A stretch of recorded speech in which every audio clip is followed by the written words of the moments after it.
Ugh!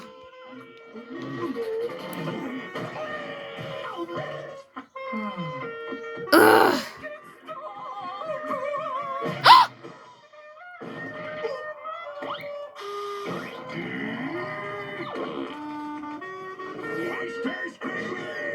Quit the calamitous cacophony!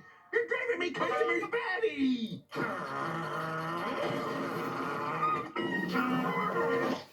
Well, I'm sorry you rubes can't enjoy jazz, but I'm practicing for a very important open mic night tonight. Well, practice somewhere else. This here's a jazz-free zone.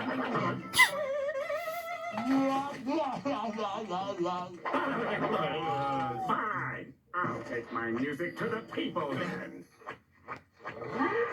And if I see that clarinet again, it'll be going into the woodwind chipper, you hear me?